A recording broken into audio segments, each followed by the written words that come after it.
Native Medicare Charitable Trust, NMCT, was founded by Dr. S. Shankanarayanan with his close friends in 1988, resigned as a professor scientist to become a simple social worker. Dr. Shankanarayanan, the founder managing trustee, resolved to be with the hill tribes, poor and the less privileged sections of the society for the rest of his life, so that they would have opportunities for sustainable development and empowered to design their own future with all respect and human dignity. The targeted focus of NMCT's development intervention are rural people, remote tribes, migrant workers, children, underprivileged women, and people infected and affected with HIV/AIDS. NMCT projects are implemented in 7 development sectors: health, education, livelihood, disaster mitigation and management, empowerment and human institutional development, ecology and environment, climate change mitigation and adaptation, and joy, peace and harmony promotion. All the 7 sectors are closely connected and linked with the United Nations Sustainable Development Goals 2030. We are delighted to share a few life stories of families and communities of empowerment and sustainable development. Binu had to flee his hometown in Kerala to Coimbatore along with his wife and son as he was discriminated by his relatives and neighbors doubting HIV infection. Eventually, his wife also deserted him. He worked some time in a flower shop, spending nights in a platform. Often he fell ill and did not turn to work, so he lost the job.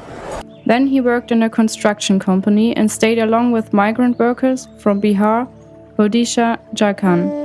On a camp test, Binu was found to be infected with HIV/AIDS. He failed to visit the government hospital for ART medicines.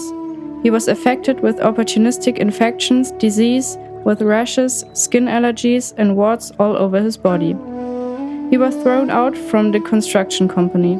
We searched and found him in one of the flower shops. Binu was again counseled and put into contact with ART Center for strict ART adherence. Binu is now living in a small rented house and cooks his own nutritious meal. He regularly visits the ART Center, strictly adheres ART.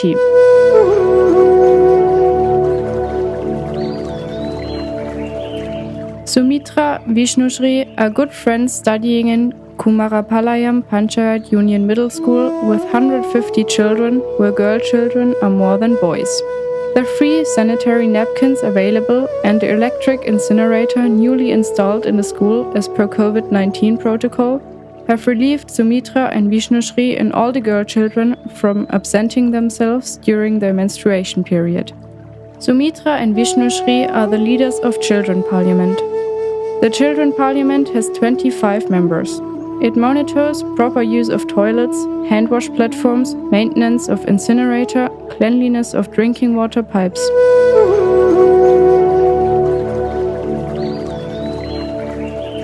Sumitra and Vishnushri are already getting good marks in their class tests, and so it is promising from other children as they feel much pride of their school and enjoy coming to school as of Sumitra and Vishnushri.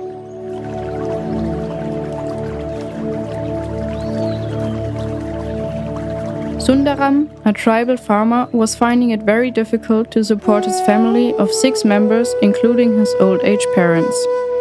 He was getting meager income by selling forest minor produce, honey, soap nut, bamboo shoot, etc. Including Sundaram, all the 33 tribal families last year were supported for a horticulture development program by a special government scheme meant for them, clearing wild bush in their lands, each with 1 acre, planting fruit, timber, silk cotton trees, supported by a bore well, and a solar motor pump for irrigation for all the families. Sundaram had to wait for 4 to 5 years to get income from the trees of his 1 acre land, in which he has planted coconut and mango as main income yielding trees, and teak and silk cotton as border fencing trees of his small land. Sundaram and 2 others from his village participated in a training program for the methods of intercropping, soil condition, kinds of intercropping plants, weeding, and plant protection practices. With the assurance of the project team for its close follow-up and guidance to Sundaram, he planted ragi and beans in his 1-acre land as intercrops. In the last 1 year, he had 3 crops of ragi and beans and has earned enough from his land while the trees are growing well and healthy. Food security of his entire family is ensured. Sorandi, an entirely Irula tribal village with 34 families, is situated in uphill with dense forest cover on the banks of Bhavani River, flowing downstream. Unable to or lack of know-how to bring water for irrigation, the lands were either underutilized or kept barren for long, although the land is so fertile. NMCT mobilized local support to install a solar power water motor pump and solar power water filters in Sorandi, bringing water from downstream Bhavani River. The tribal farmers have also been suggested, guided and recommended to go in organic cultivations of horticulture and mixed food crops, ensuring their food security. They have developed horticulture in their lands with coconut, cashew and mango trees. As mixed crops, they cultivate maize and vegetables. They get uninterrupted water for irrigation and safe drinking water. All the children go to school and they are the first generation schoolgoers from this Irula tribal village. All the 34 tribal families in Sorandi village are now moving towards prosperity. Life stories shown are only a few samples of NMCT's successful work and engagements of empowerment and sustainable development of the poor and the less privileged section of the society. They had opportunities in life with empowerment and are coming up confidently towards better future with all respect and dignity.